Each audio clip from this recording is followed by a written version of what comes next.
संख येथील विविध विकास कामाचे उद्घाटन उपसरपंच सुभाष पाटील यांच्या हस्ते संपन्न। तीर्थक्षेत्र विकास व पाणंद रस्त्याचे उद्घाटन। जत तालुका संख येथील श्री लायव्वा देवी मंदिराचे पत्राशेड तीर्थक्षेत्र विकास कार्यक्रम डीपीडीसी क गट मधून व ग्रामपंचायत निधीतून बिरादार वस्ती शाळा समोरील मुर्मीकरण रस्त्याचे नारळ फोडून उद्घाटन उपसरपंच सुभाष पाटील यांच्या हस्ते करण्यात आले। जत तालुका पूर्व भागातील संख येथील विविध विकास कामाचे उद्घाटन करण्यात आले। यामध्ये तीर्थक्षेत्र विकास कार्यक्रम डीपीडीसी क गट अंतर्गत मधून श्री लायव्वा देवी मंदिराचे पत्राशेड करण्यासाठी 4 लाख रुपयाचे मंजुरी झाली आहे। 30 बाय 45 इतकी शेड कामं होणार आहे। तसेच संख पासून 2 किलोमीटर अंतरावर असलेले जिल्हा परिषद कन्नड शाळा बिरादार वस्ती येथील ग्रामपंचायत मधून 3 लाख रुपयांची मंजुरी झाली असून पाणंद रस्त्याचे मुर्मीकरणाचे काम करण्यात येणार आहे। त्या कामांचेही उद्घाटन करण्यात आले।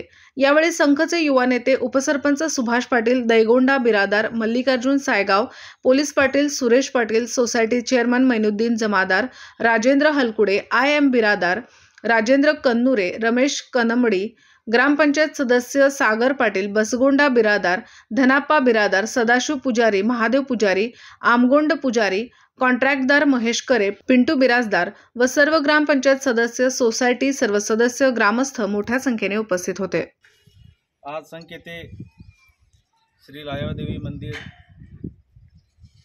या ठिकाणी कवर तीर्थक्षेत्र या विकास योजनेअंतर्गत या मंदिराच्या वरच्या बाजूला एक पत्राशेडच्या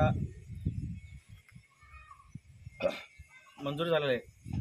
या पत्राशेडमुळे लोकांना, भाविकांना या ठिकाणी वर बसण्यासाठी सोयीसुविधा होणार आहे आणि या योजनेसाठी तीर्थक्षेत्राच्या विकास निधीतून 4 लाख रुपये मंजूर झालेले आहे। तरी या विकास कामाची आज सुरुवात झालेली आहे आणि सर्वांना मी एवढंच विनंती करतो, गावात कुठलाही राजकारण न करता आपण विकास करणार आहेत।